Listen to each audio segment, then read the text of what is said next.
parce que c'est le candidat du système hydraulique. bu fekkee dafa am ay gaz yoo xam ne daf ko joxoon est-ce que aussi du lu ñu war a respecter dina nekkati mbiru mérite. respecter ok bon de toute façon loolu sa njort la mais je suis sûr et certain que même bu Macky joxee ay gaz Idrissa du lu muy respecter loolu c'est sûr maintenant Idrissa pour man dafa biddanti en fait quoi je m'explique biddanti mooy nga toll fi nga xam ne que foofu la Sénégalais war a mën a gën a bàyyee xel wala gën a truqué nga dem ànd ak ki nga xam moom nga doon xeex xam nga man j'ai l'habitude de le dire man Idrissa bàyyiwuma ko dañu taxoon fenn di xeex moom moo quitté le champ de bataille dem fekk ñu doon xeex donc c'est comme ça léegi nag dem na fa xam na que ni instant bi nii ñu mu yóbbaale ñëpp la moitié ils vont pas le suivre su génne ba si Diatara en fait pour parler de lui. il savait que Diatara du ko mës a topp c'est ce que vous voulez dire. non peut-être ba muy dugg xamu ko mais léegi xam na ko parce que instant bi nii su génnee destituer Diatara et tout maanaam c'est pour prendre les devants loolu kese la parce que honte bi bu muy bañ mooy maanaam moom mu def déclaration mu génn et tout ñu xam ne Diatara est toujours ministre Ali Saleh est toujours ministre mais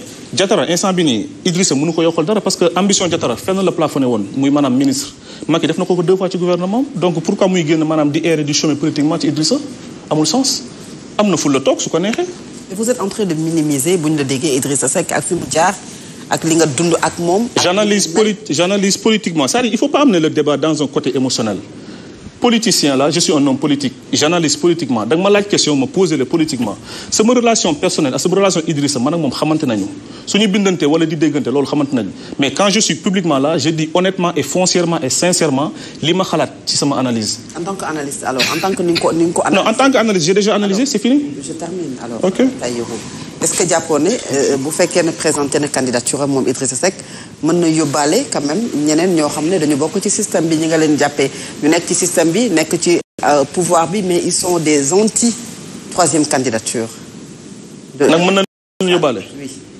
Idrissa dafa nar a génn après day wéet rek ci langue politique bi franchement loolu ku am xam-xam jarul sax ngay def science politique wala loolu pour rek mën a remarquer ko parce que mooy li ma la wax xam nga man j'aurais compris que Idrissa par la forme bu mu duggee ci Macky Sall mu joxe directeur joxe ministre téye boppam parce que c'est ce qu'il a fait en 2012 xam nga 2012 moom dafa ànd ak Macky Sall voté ko mais Macky da ko bëggoon fal mi ne ko non naa la jox peut-être ministre ak ay kii mais gérer loolu la waroon def par la formule bu mu joxe maanaam Covid bi maintenant nag instant bi nii il se cherche une formule pour génn ci coalition bi parce que génn ci coalition bi lenn moo ko ci mën arrangé maanaam ñu ne oui Macky Sall dàq na ko et tout mais loolu lay xaar Macky du ko may moom moo war a déposer démission certainement def déclaration ne instant bi nii génn il est candidat maintenant nag il le fait à petits pas pour essayer peut-être de tester maanaam nit ñi nu ñu koy jàppee nu ñu koy xaaree et tout mais li ma la wax rek dafa nar a wéet rek ci langue ji parce que Idrissa instant bi nii sondel bu jeex la maanaam mi ngi tàq ci suuf mais finalement day tëdd voilà. mais bu ñu ñëwaatee ci yow sa génn ci parti réew mi en 2019 wala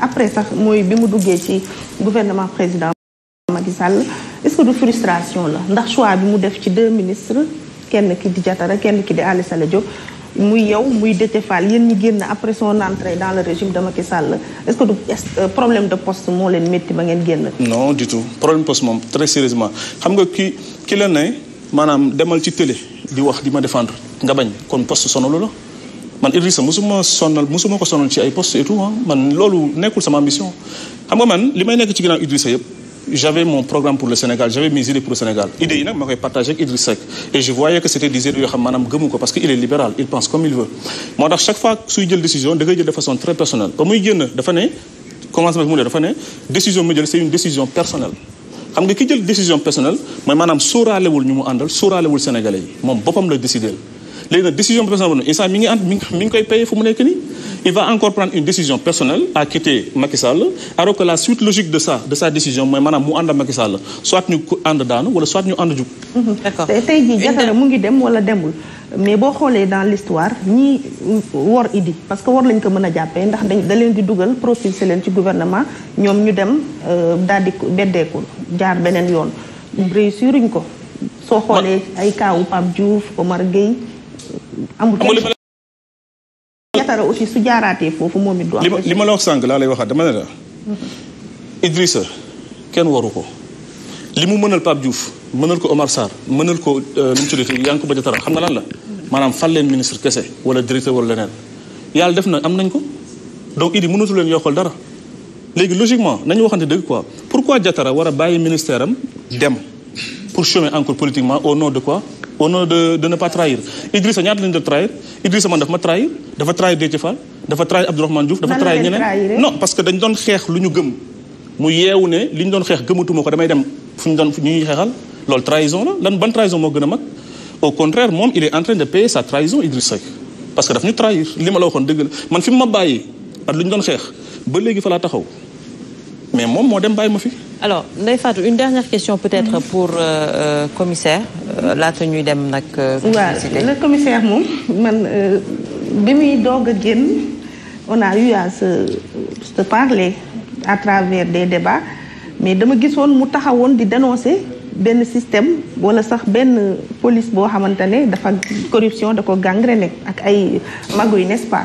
mais tey bu ma gisee ngay défendre avec hargne li nga xam ne mooy état bi ak régime bi damay jaaxle lan moo fi xew ci diggante bi yow mi nga xam ne sax c'est le président moo jël décret radié la génne la ci police nationale defal la retraite anticipée.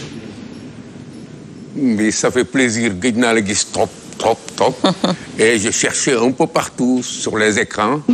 Je ne suis pas très téléphile sur les écrans ba xam foo nekk. Mais félicitations, tu es encore là. Et cette question, ça me fait plaisir d'y revenir, hein, pour quelqu'une qui a toujours pris le soin de m'inviter avec beaucoup de gentillesse, très agréable, vraiment. Mes félicitations encore une fois. Dafa di li nga xam ni dama wax tout à l'heure ni je suis une grande personne. J'ai 68 ans aujourd'hui, un peu plus. Très responsable. fokk yóbbu ma dama la wax tout à l'heure ni bi ngay wax ci époque boobu celui que tout le monde chouchoute là et consort nit ñi bañ ko ko tudd mais il était matin midi et soir dans mon salon il était matin midi et soir avec moi il préférait parler avec moi que de parler avec n'importe qui je parle d'Ousmane Sonko. Quel salon? Bon genre de salon boobu? Quel salon? Dans ma maison, dans ma pauvre petite maison, au parcelle à la faut pas vous victimiser comme pauvre et tout. Il y a pas de problème. Mais je veux dire juste le salon. Il venait tous les jours, matin, midi et soir, chez moi. Merci beaucoup, ouais. Parce qu'il me voulait et c'est humainement normal. Ce que je n'ai pas fait, c'est d'accepter quelque marchandage que ce soit avec ma conscience pour aller là où il n'y a pas les intérêts de mon pays, selon moi, pas selon quelqu'un d'autre.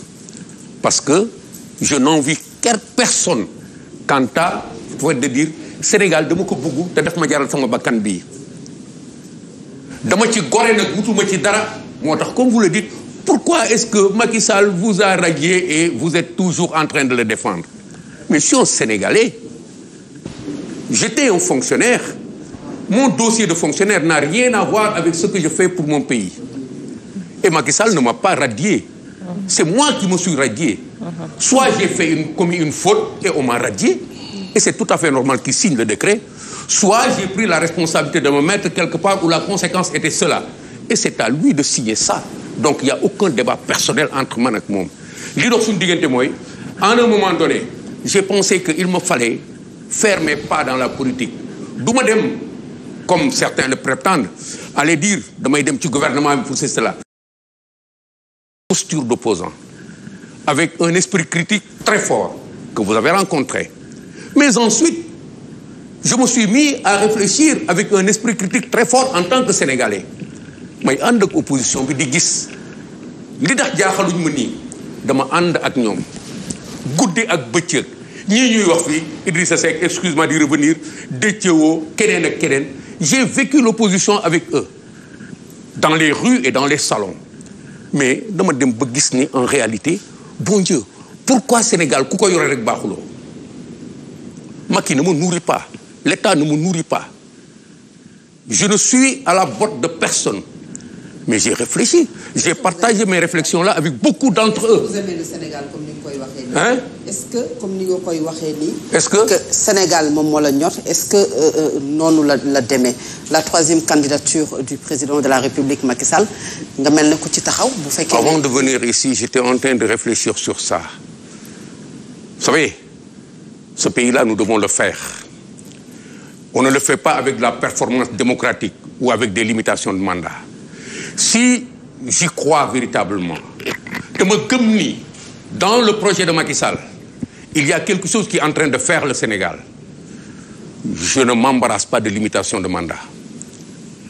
Parce que ça ne fait pas un pays, ça ne fait pas le bonheur d'un peuple. Nous l'avons essayé. Depuis 1991, on est dans cette gymnastique à essayer de faire dans la performance démocratique. Parce que Mitterrand nous l'a imposé. Nous ne l'avons pas choisi. C'est à la conférence de la Boule qu'on nous a dit « Prenez ça, si vous ne prenez pas, on vous tape dessus ». Et nous avons pris de force. Les peuples ont résisté. La classe politique a refusé, a résisté. Loolu moo ñu indi situation bi, c'est inadapté à nos réalités. Je l'explique. C'est pourquoi je dis débattons hautement. Quand je prends une position, je l'explique. Je n'ai pas le complexe de dire je ne suis pas un démocrate. Mais expliquez. Parce que ça me vient clairement de comprendre que on ne peut pas développer en faisant l'éloge de la démocratie. On ne développe pas son pays. C'est en travaillant qu'on développe son pays. Et encore une fois, n'en déplaise à tous ceux qui le disent, j'ai vu en venant à un moment donné que le président Macky Sall avait une idée. Il est venu avec une vision. Quel n'y a fait avec vision? Même les gens qui parlent de mon livre, ma solution et consorts, on se connaît, on s'est fricoté, on se connaît dans ce débat-là et consorts, bien que je fasse vieux jeu. Et ça, je vous le garantis, on se connaît très bien.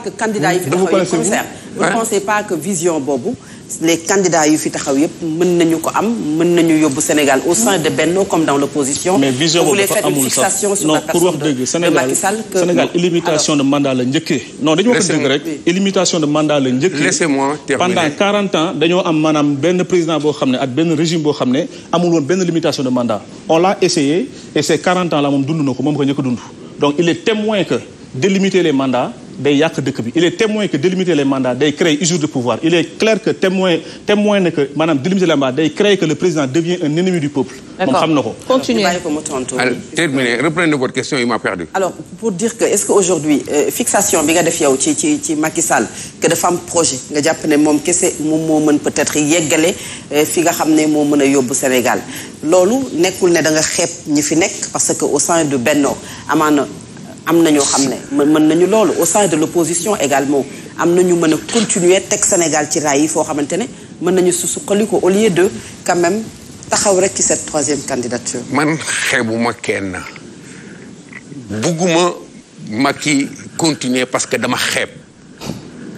J'ai dit tout simplement je ne choisis que pour mon pays et j'ai choisi d'aller dans cette direction-là parce que dama gëm ni dans le nihilisme on ne construit pas lii baaxul lii baaxul kii baaxul lii baaxul kii baaxul dans la violence on ne construit pas je refuse comme man sama kër laa toog di dem di dellu si je n'ai pas le gêne de dire lii kat gis naa ni demul fenn ma toog di réfléchir je n'ai pas dit bàyyi naa lii dem naa fële dama dugg réfléchir pour me convaincre de ce que le président Macky Sall a un projet il est venu avec yoonu yokkute les gens ont ri mais moi encore une fois en intellectuel boiteux je n'ai pas ri j'ai traduit en wolof yoonu yokkute jóge fii dem fële donc c'est quelqu'un qui a une vision ma gis kay tamit yëkkati xeer fii daal fële indi train indi lële mais mu ngi def j'ai dit pourquoi est-ce que les gens disent que kii li muy def baaxul wala moom ci boppam baaxul mais il ne s'agit pas de li muy def baax na ou baaxul. Attends,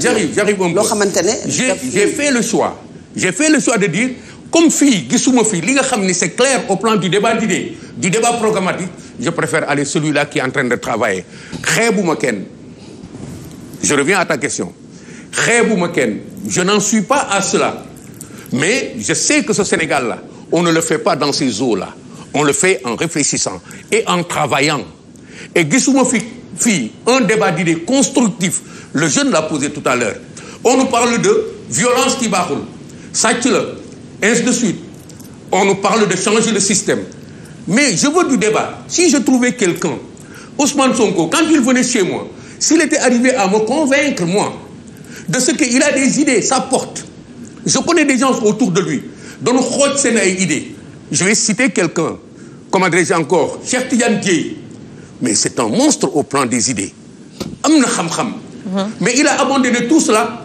pour faire dans le suivisme c'est mon ami je peux le lui dire mais loolu mënuma yóbbu donc damay ànd ak kii. ñi des mais xam nga loolu dafa yomb malheureusement temps bi moo jeex Ousmane Sonko son livre La Solution Bougane des révélations des lettres ouvertes. non